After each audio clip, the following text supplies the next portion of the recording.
I'm working on a jet lathe.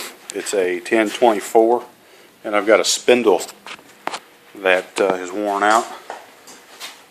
The one on the back side that the motor here comes off of. There's a belt that goes up around a big drum right here that connects to the shaft, and then the shaft's got a bearing on right here, and it's got a bearing over here. The bearing on the far side has wallered out the surface right here, the race.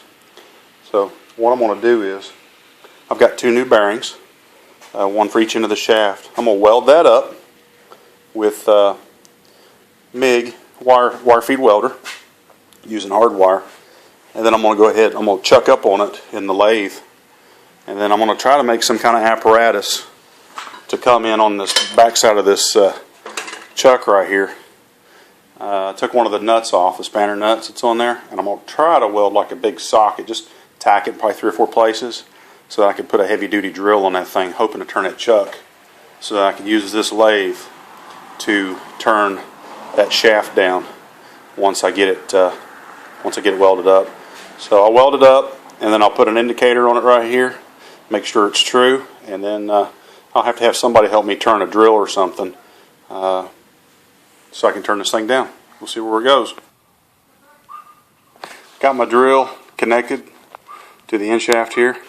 I've got a series of reducers going into the air drill, and I've got a big socket tack welded to the external nut.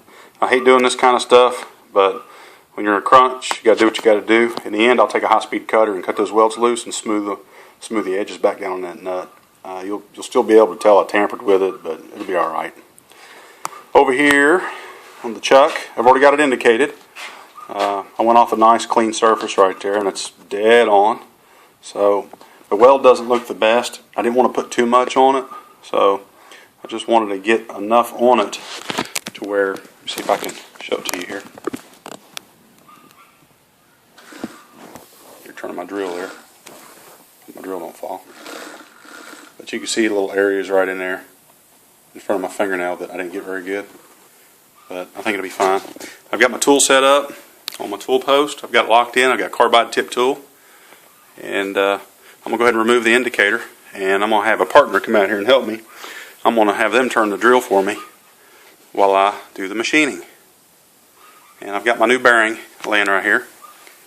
I'm going to make that surface probably, the OD of that shaft is going to be about 1/1000th of an inch larger than this surface right here. So maybe, and then we'll go from there. With one heck of a mess. Here's a shaft. As you can see, you can tell I didn't get a real good weld on that thing. It's got some pitting in it. Like I said earlier, I wasn't real concerned about it. I want to get it done. It's good enough to hold that bearing.